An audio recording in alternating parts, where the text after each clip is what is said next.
I'd like to invite the Ricacho family to come forward and light our chalice this morning as we remain standing and recite our covenant.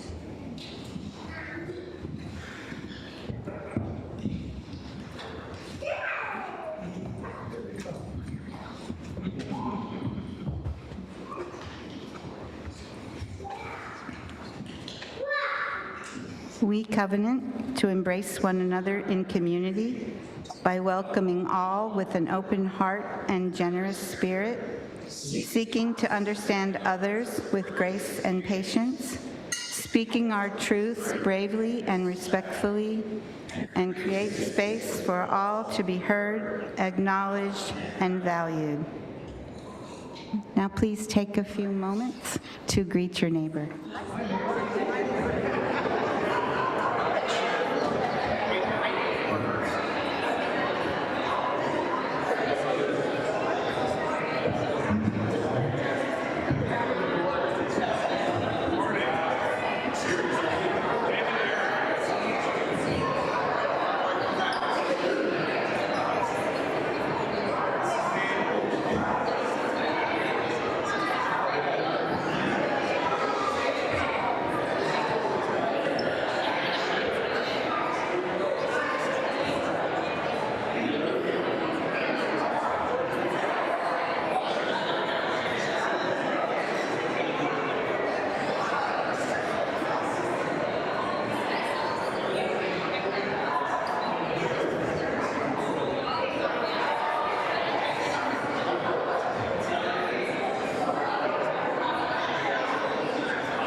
Good morning and welcome to everyone who is here in person and also to those folks who are joining us online.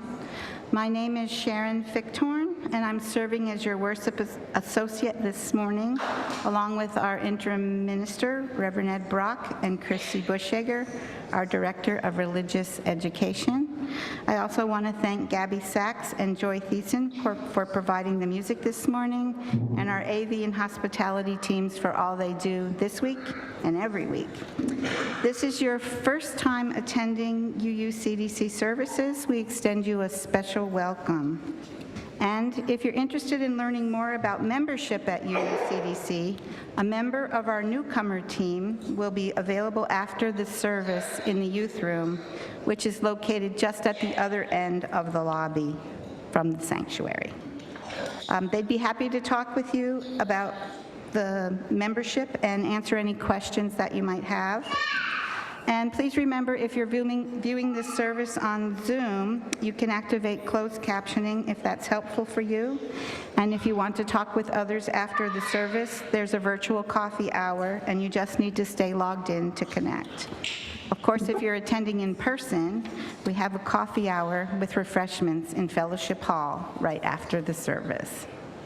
Now please remain seated and join us in singing our centering song.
Good morning.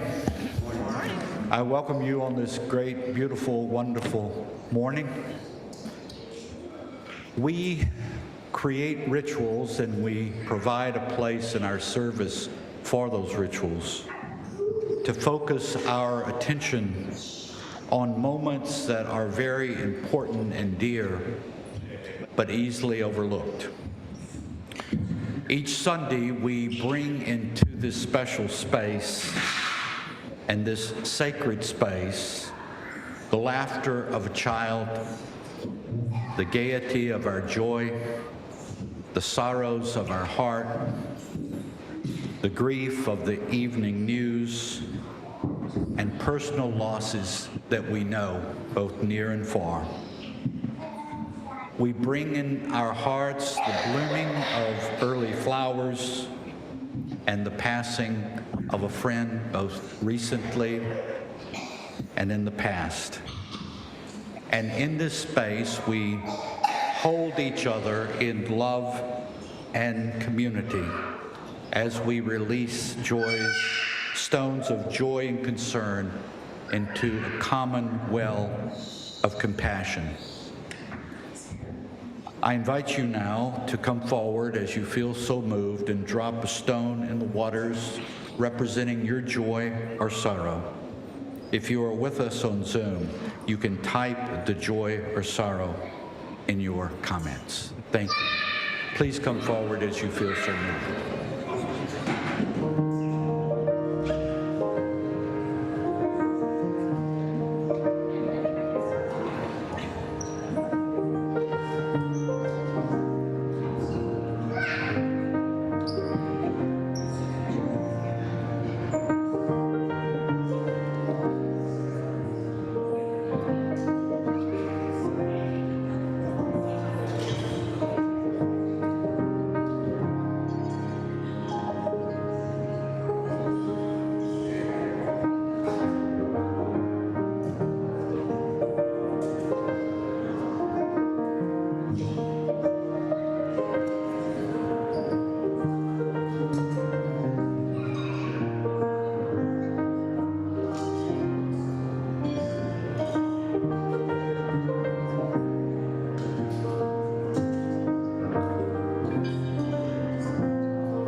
I've dropped one stone in the water for the unexpressed sorrows and one stone for the unexpressed joys that are in our hearts and minds and in our community.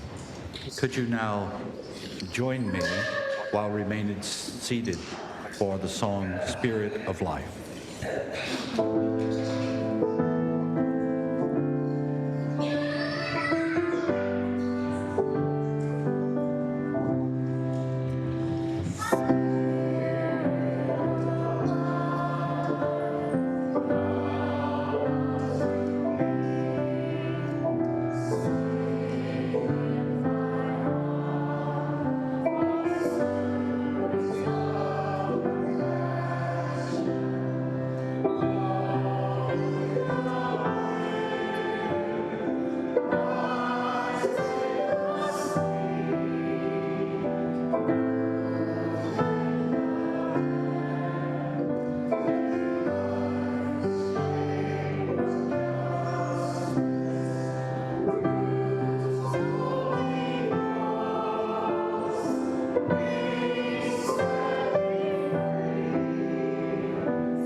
The offering this morning is a Share the Plate Sunday, and that means we give our entire plate cash and any donations that we receive via text to a worthy organization.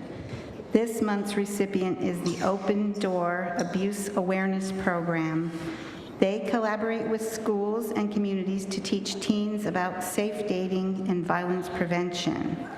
We have a short video for you to watch as you text your donation using the number provided on the screen. Or you can leave a check with Share the Plate written in the memo line or some cash in one of the boxes in the back of the sanctuary.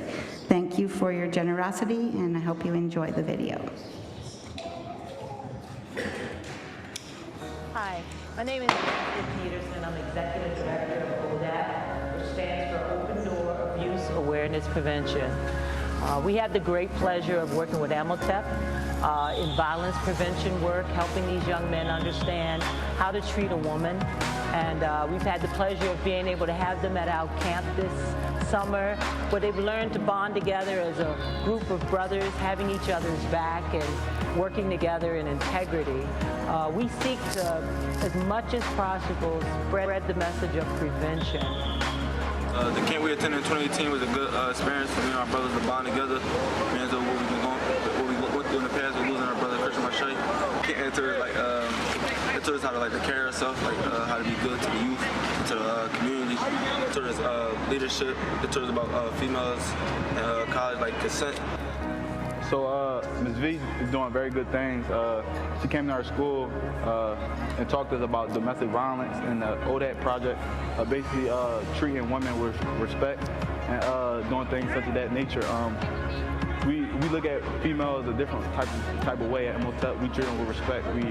We treat them with kindness. And, we make sure that we're not disrespecting them in no type of way. So we thank Ms. V for giving us the information we need to keep going in our career, and just so we won't end up in a wrong situation head down the line. So. 3 claps for the ODAT. 3 claps for the ODAT.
No, I will not fall silent.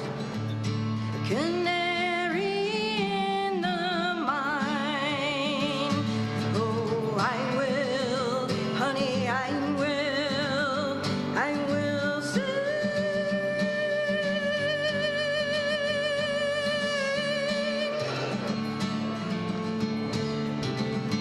I will sing.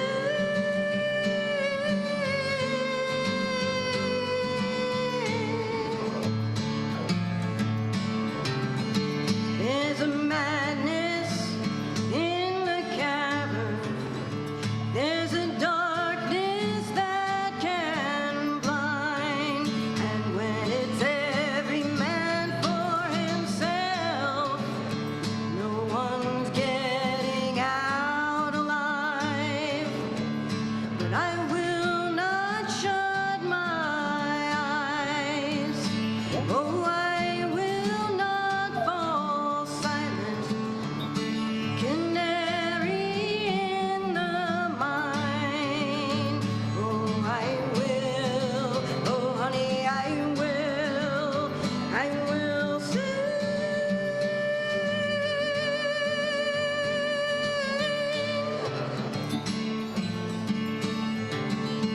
I will sing.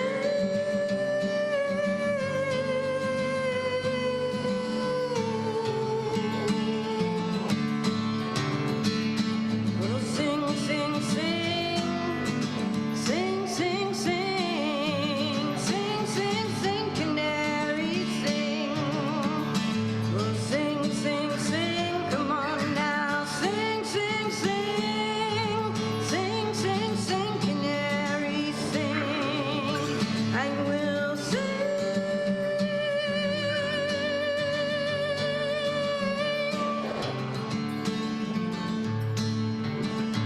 I will sing.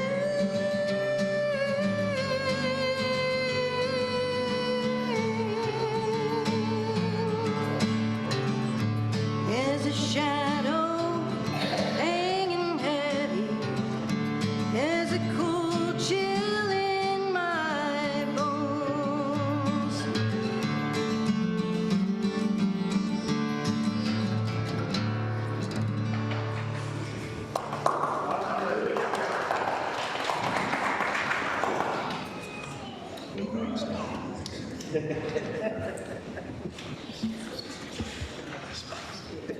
Thank you, Gabby. All right. I forgot to grab my other mic this morning, so I have to stand up here. I'm sorry about that. Today, I'm telling a story from our Universalist history, and this is from the book A Lamp in Every Corner by Janine Grossmeyer. So, when Olympia Brown was a little girl, she loved to whistle. When she was a little girl, little girls were not supposed to whistle. They weren't supposed to yell, they weren't supposed to laugh and run and jump and play and make a lot of noise like the little boys did. But she loved to do all of those things. And her parents said that that was totally fine. They said, Olympia, you can do all of the things that the little boys do. You should be allowed to do all those things. But some of the women in town said that girls should be quiet. Girls should not use loud voices. Girls should keep their thoughts to themselves. When Olympia finished high school, girls at that time didn't go on to college. They didn't go off and leave their families and learn complicated things. But Olympia wanted to go to college. She wanted to go and learn complicated things. And so that's what she did. She went to Antioch College. And when she was there, her professors told her that she could learn complicated things, but she couldn't actually stand up and talk in front of the classes. She could turn in her papers and they would grade them, but she couldn't speak in front of the class. She couldn't defend her thesis the way the boys, the male students could. But the thing was, Olympia had a voice, and she was going to use it every day. So Olympia stood up and she spoke in front of the class. When Olympia graduated from college, she decided that she wanted to be a minister. Back then, there weren't a lot of women ministers, but Olympia went to seminary and she studied, and she completed seminary, and she was ordained a Unitarian minister. She was the second woman to be ordained a Unitarian minister in America. And there were lots of Unitarians, or there were lots of people and ministers who said that women shouldn't be ministers at that time. They shouldn't stand up and talk about God. They shouldn't talk about spirituality in front of people. But Olympia had a voice, and she was going to use it every day. And so she stood up, and she talked about God, and for 35 years, she spoke. She had 5 congregations that she worked for, that she led over the years, and she spoke in many, many more congregations. Reverend Olympia Brown had a voice, and she used it every day. Now, when Olympia Brown was a child, and when she was a young adult and an adult, women didn't have the right to vote. But Olympia wanted to vote. She wanted to be able to use her voice, and she wanted to vote. So Olympia got a horse and a buggy and went all over Kansas advocating for the right for women to vote. She wrote letters, she marched in parades, she gave speeches. Olympia had a voice, and she used it every single day. And when she was 85 years old, Olympia Brown, Reverend Olympia Brown, voted for the very first time. Olympia Brown had a voice, and she used it to teach, to preach, to advocate for women's vote. She used it every single day. Thank you for listening to my story. It is now time for our children to go to their religious education classes. We are going to sing our sending song through a couple times. First time we sing it all together. Second time, our teachers will go out into the lobby, and the third time, our students will go and join them.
So good morning. When our congregation changed its bylaws in late January, the minister became responsible for supporting initiatives started by members. Concerned about the impact that change would have on the work of social justice and outreach going forward, a group of us, with John Davies, the former executive lead of the social justice on the executive team, met with Reverend Ed to ask him, so, how was he going to support social justice going forward? Reverend Ed encouraged us to take our passion for social justice and form a team. He suggested that we could be the lead group, a challenge that we accepted. We needed a charter describing what we wanted to do. For his part, he agreed to devote a Sunday service a month in the next 3 months to address our social justice work. So, we have created a Social Justice and Outreach Council. We have a new charter. We have committed team leads, many of whom are in the roles that they've already been in. And we also have a list of activities that we want to make available to you, our congregation members. That is, everyone in this room. Okay? So our new charter for the Social Justice and Outreach Council promotes social justice, equity, and compassion through our words and our actions. The council uses the time, resources, and leadership of its members, again, that's you, all right, to do the following 3 things: to forge connections with area and statewide leaders who are seeking systemic change. Second, to provide needed services to our community. And third, to strengthen our web of connection to the earth and all of its inhabitants. So, we have 7 outreach teams with leads who will introduce themselves in just a minute. Okay, and each team provides a needed service.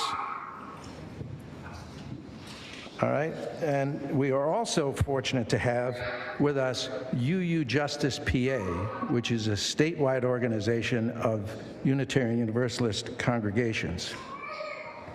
And that organization seeks systemic change throughout the state by bringing our UU voice and values to Harrisburg. Now, UU Justice has 7 different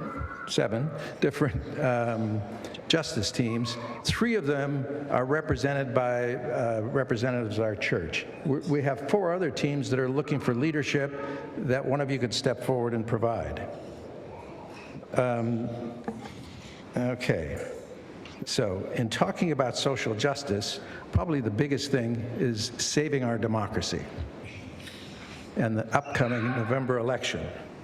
We believe that when everybody votes, progressives win.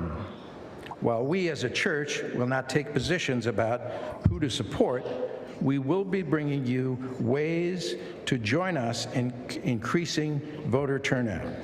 We will bring you nonpartisan opportunities for postcard and letter writing, phone banking, and canvassing. We believe that our UU the Vote actions have influenced the results of the last election cycles going all the way back to 2020. Now, to work more effectively, we need to learn what your interests are in social justice.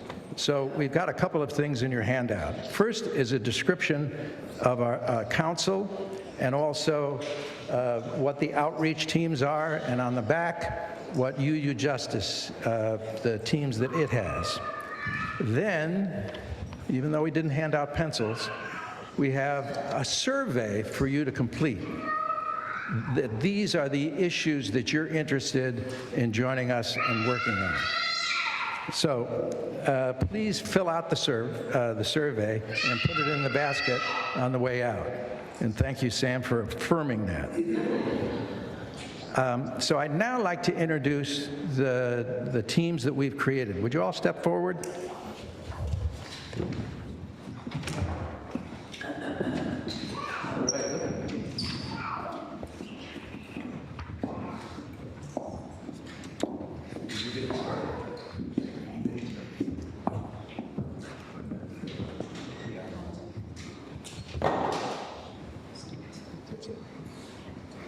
Hi. Oops, it's loud. My name is Sharon Fichthorn. I've already said that this morning. I, with 4 other people, shop for and deliver food to the Media Food Bank every Thursday. That's 52 weeks of deliveries. And for a year, that means we deliver 7,800 pounds of potatoes, carrots, and onions to support the Media Food Bank. They are the largest distributor of food in Delaware County, serving about 165 plus families each week. People in this congregation can help us by bringing non-perishable items and putting them in that big wooden box you'll find in the lobby, or joining our team of shoppers and people who deliver. Thank you. Thank you, Sharon. Hi, I'm Barbara Keckler, and I'm representing the Hunger Task Force. We're also concerned with food. What we do is once a month, we deliver a complete dinner for 2 homeless shelters, Breaking Bread in Upper Darby, which is a drop-in shelter that allows pets and partners and possessions and wheelchairs, which a lot of shelters don't do. And the Life Center of Upper Darby, which is a more traditional shelter. Anyway, what we do, when I say we, I have 45 people on my email list. We make a dinner. We have many generous donors. And then Don and I take it to the shelters and we serve it at the Life Center. So we only do that once a month. Other churches do it too, and if we didn't do it, they wouldn't get dinner. So it's a wonderful activity. It's wonderful for us. Thank you, Barbara. Many generous donors. So I've got, would you give it to Lisa, please? So I've got a deal worked out with Reverend Ed that these introductions will be short. All right, I'll keep on very short. I'm Lisa Rosenberger. I and Barry Torgan Randall are basically restarting the climate action team. We're looking into ways to make the church greener and have a lower carbon footprint, and also to partner with other organizations. Thank you, Lisa. To work on climate change. I'm David Lehman, this morning representing the Thresholds Prison Education Program. As you know, we live in a country and a state with infamous rates of mass incarceration. While UU Justice PA, we work to change that. There are also opportunities to support, encourage, and empower folks living inside Delaware County prisons. I have a thank you and an invitation. The thank you is to Alec Fenyes for keeping the UUCDC connection live for a long time. Lisa Rosenberger, Kurt Volunteer. The invitation is to the Spotlight Luncheon today, 12:15, downstairs in the chapel. A chance to learn about the program, have some good food from Everybody Eats in Chester. I'm Neil Goldstein, co-chair of the UU Justice Pennsylvania Good Government Team, which isn't anywhere near as boring as it sounds. Its mission is to help drag the state legislature into the 21st century by becoming much more fair, honest, and representative of all Pennsylvanians. Our top priority this legislative session is to stop allowing lobbyists to bestow unlimited gifts on lawmakers. That's right, unlimited gifts, I'm not kidding. And that's a practice that right now is perfectly legal. Hi, I'm Natasha Davis, and I am coordinating our Share the Plate program. Marge Caton, and I manage the adoptive family program at Christmas time, and we brought joy to families for 40 years, over 300 families in Delaware County. Hi, I'm Jeff Kowalski, and my wife Mary sitting here, and I have participated in various social justice activities through the church, but particularly we work to promote attendance at meetings of FUSE, F-U-S-E, Fellowship of Urban Suburban Engagement. This is a group where it's multicultural and from across the county, where people from many parts of Delaware County gather together for courageous courageous conversations about how to reduce racism and promote justice in our area. Hi, I'm here on behalf of the Anti-Racism Coalition, which strives to understand the roots of racism and promote justice and equity in our congregation, our community, and our country. We hold anti-racism and allyship virtual meetings and discussions every month, and we are working to see that our congregation is widening the reach of justice and equity here and in the larger community. We invite you to get involved. I'm Marta Sleeper, and I represent UUCDC one Tuesday a month on the UU Justice Economic Justice phone call. This coming Tuesday is our next phone call. We are working to raise the minimum wage, fund education fully for our public schools. We're working for affordable health care, union rights, and affordable housing. On May 8th, we will have an advocacy day in Harrisburg to support the increase to funding of public schools proposed by Governor Shapiro in this year's budget. Please join us on Tuesday to see other legislative proposals we are supporting. And if you want to go to Harrisburg on May 8th, please talk to me about it. Hi, I'm Susan Rubenstein. I represent UUCDC on the UU Justice PA Reproductive Justice calls. Thank you very much. You've got the survey in front of you, and you have the opportunity to get involved in any or all of these programs. Thank you very much.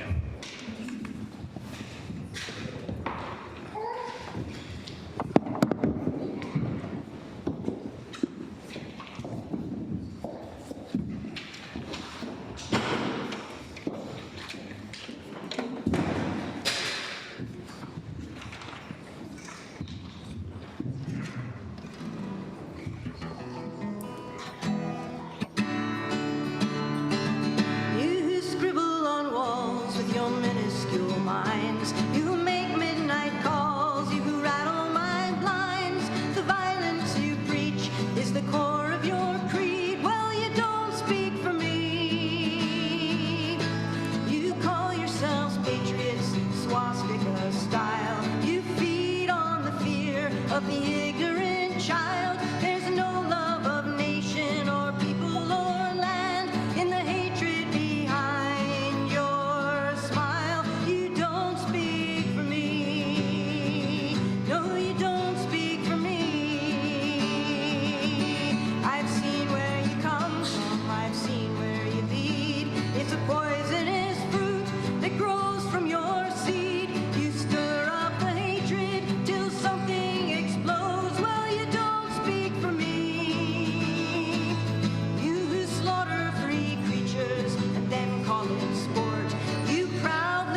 Thank you very much for that beautiful song. And Bill, thank you and your council members for all your dedicated work. And it's so impressive to see all of you spread out here and grasp the breadth and depth of what you're doing.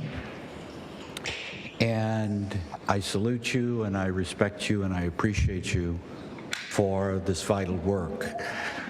While I have been interim minister, I have been obsessively focused on the internal functioning of the congregation, and I have not really spoken once about social action, and it is not through an aversion or a disrespect for that area, but it's more about what was needed for the congregation. But now we're leveling out and stabilizing, hopefully, and it's time to get down to the business of those things that are really important. And one of them is social action work. And so my pledge to you is that through the duration of my time as interim minister, I would like each Sunday there to be at least one Sunday dedicated to the work of social action, to highlight what you're doing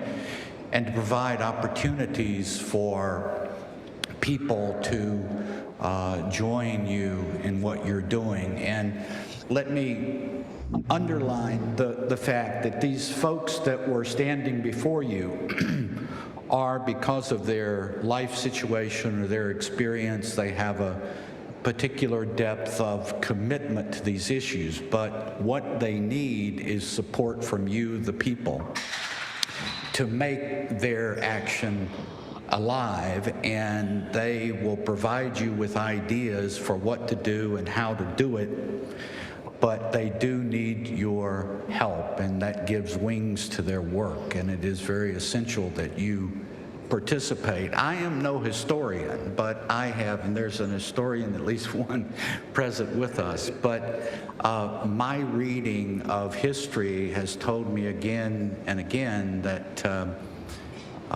like Reverend Martin Luther King said, that change does not come in on the wings of inevitability, that what happens to make things happen is a group of people, always a small group of people, stand up and say, this is something that needed to be done. And earlier I've spoken about beliefs and principles and the importance of that. Well, you can look at every social reformer in history, and it is always someone who had clear, compelling, and strong beliefs and principles and stood up and said, society is not in accord with what it should be, and we as a group of people need to do something about it. And every single time, the mass of society did not understand them or disregarded them or showed indifference toward them, but they soldiered on and stood up for what they believed based on their principles and made a difference. And if you look at the history of Unitarian Universalism, it is permeated, it is filled with people who stood up based on principle and made an impact on the society of their times. For example, we can go all the way back to Judith Murray, who was a pioneering writer, born 1751, an advocate for women's rights way back in that time, and a member of the first Universalist church in America. Her essay, written and published in 1790, was entitled On the Equality of the Sexes, something very far and ahead of its time. Theodore Parker was one of the early Unitarian ministers, and he was one of the people who, along with William Ellery Channing and Ralph Waldo Emerson, really put a big stamp on the character of the Unitarian movement. He was born in 1810. He unfortunately only lived to 50 years of age. He was a Unitarian minister whose words and popular quotations would later inspire the speeches of Abraham Lincoln and Martin Luther King Jr. He, in Boston, led a movement to combat the strict Fugitive Slave Act, something that he thought to be morally reprehensible. And at the danger of his reputation and his safety, he stood up for the freedom of slaves, of people who had been enslaved. He was involved in almost all of the reform movements of his time, including peace, education, the condition of women, penal legislation, and what he called the moral and mental destitution of the rich. An interesting phrase. The moral and mental destitution of the rich, and the physical destitution of the poor. He denounced the Mexican War and was involved in many other issues. Elizabeth Stanton, born 1815, an abolitionist, a defender of women's rights, and a leading figure in the women's fight for freedom and independence and the right to vote.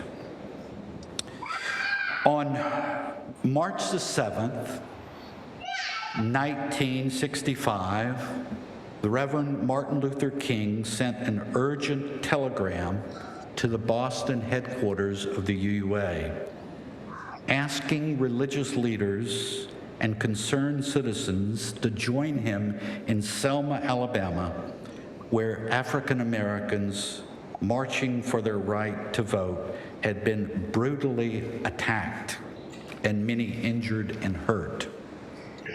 About 500 Unitarian Universalists, including 1/5, 20% of all Unitarian Universalist ministers, went to Selma and Montgomery to participate in that civil rights campaign. There's no other denomination in America or no other religious group in America that had a higher representation percentage-wise at that march than Unitarian Universalist. And of course, there's the story of James Reed, who was a civil rights martyr. Morris Dees, a person who's done enormous good as chief legal counsel for the Southern Poverty Law Center, was a Unitarian Universalist. Pete Seeger, who wrote many wonderful songs of protest during the 1960s and other times, a Unitarian Universalist. There were many people, many Unitarian Universalist ministers and the people in those churches who did an enormous amount of work for social justice, and they will never get anywhere near any history book. I knew one of them quite well, a man named Charles White McGee, the minister of the Unitarian Universalist Church in Jacksonville, Florida. He was paralyzed from his waist down, but he left an early career as a newspaper man and became a Unitarian Universalist minister.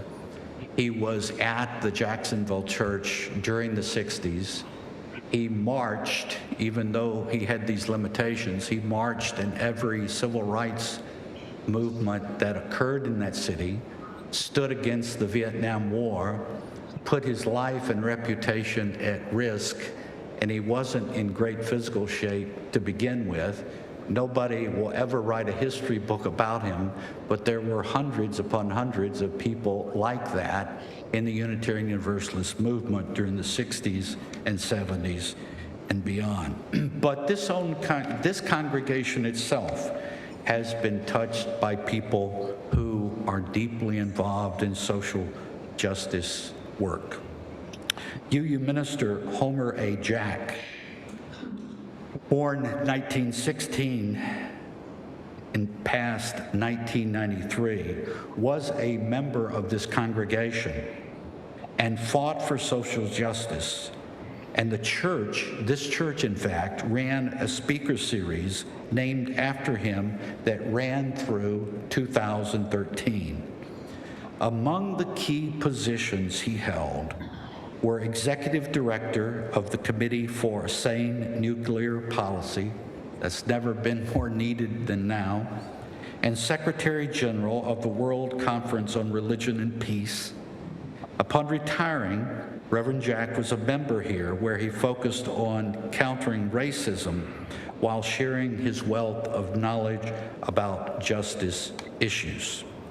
So I have left out dozens upon dozens of people who I could have mentioned who are either ministers or representatives of our religious movement who have stood up for social justice issues.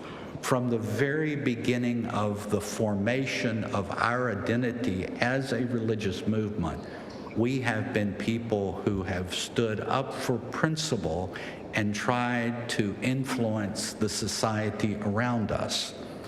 If not us, who? If not now, when? This work has never been more important than now. That is why I hope you can become aware of this team of people, this group of people who you saw before you today.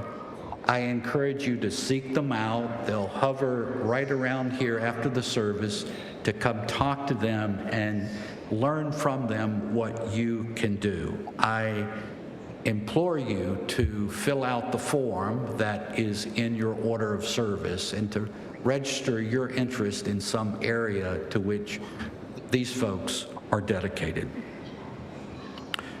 Thank you for your concern about this most important issue. And now I invite you to rise in body or spirit as you are willing and able for our closing hymn 1017. 1017.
I'd like to invite Bill to come forward to extinguish our chalice as we join together in our benediction. Could you join with me? For those who come here seeking God, may God go with you. For those who come embracing life, may life return your affection. And for those who come to seek a path, may a way be found and the courage to take it. step by step. Blessed be.